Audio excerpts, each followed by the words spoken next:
miracles, welcome back to another book review Tuesday. This may not be a long video, and that's okay because I only have one book to review, and that is Megan Miranda's Daughter of Mine. I'm going to give this 4 out of 5 stars, and we're going to jump into it. There's not going to be any spoilers because I do recommend you reading this book. Also, this book will be available on my Pango bookshop, whatever you want to call it, and I'll put the information on my screen. So let's go ahead and read the summary, and then I'll give you some points that I really enjoyed about this book. When Hazel Sharp, daughter of Mirror Lake's longtime local detective, unexpectedly inherits her childhood home, she's drawn back to the town and people she left behind almost a decade earlier. But Hazel's not the only relic of the past to return.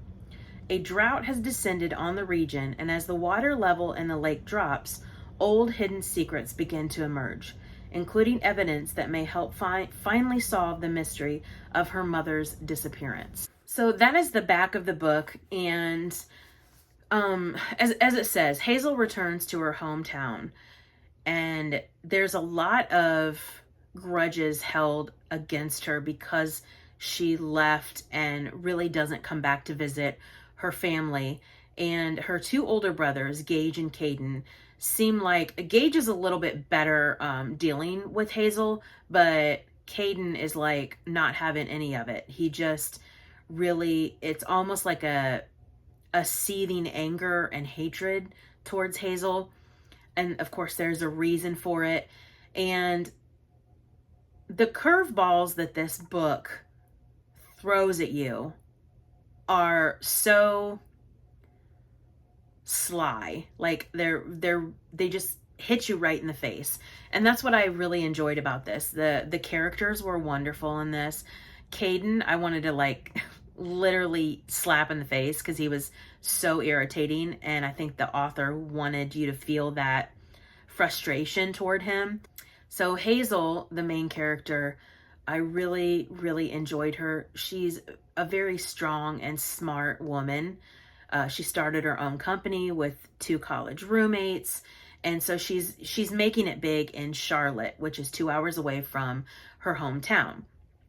Now, while Hazel is strong, she has that little girl mentality of a little bit naive, doesn't know why she's been given this childhood home.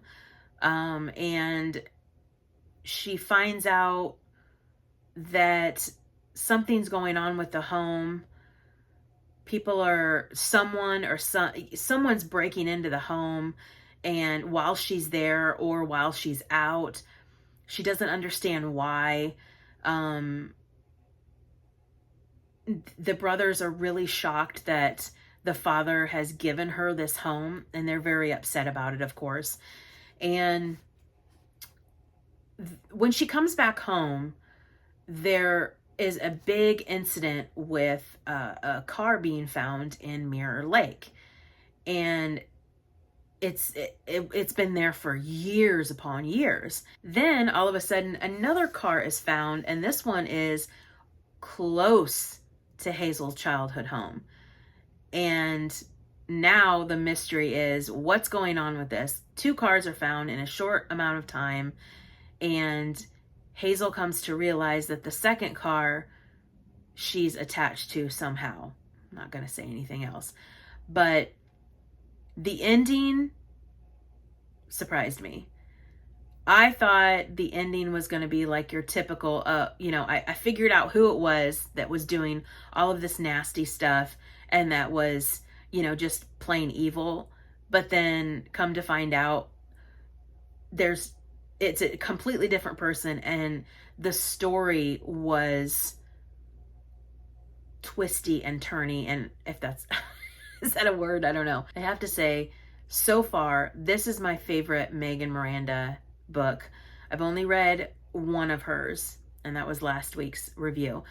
But this is top notch. I just really enjoyed it. Last night, as I said, I finished it and it was very late in the evening, but I could not put this down. So here are my thoughts about this author. I finally collected all of her books, which I'm really excited to delve more into the author. All right, guys, that is my review of Daughter of Mine, 4 out of 5 stars. As I said before, this is going to be available on my Pango bookshop if you're interested. All right, that's it. If you like this video, click that like button. If you're not a miracle yet and want to be, click that subscribe button. Watch a miracle happen. I will see you guys later. Bye. Love y'all.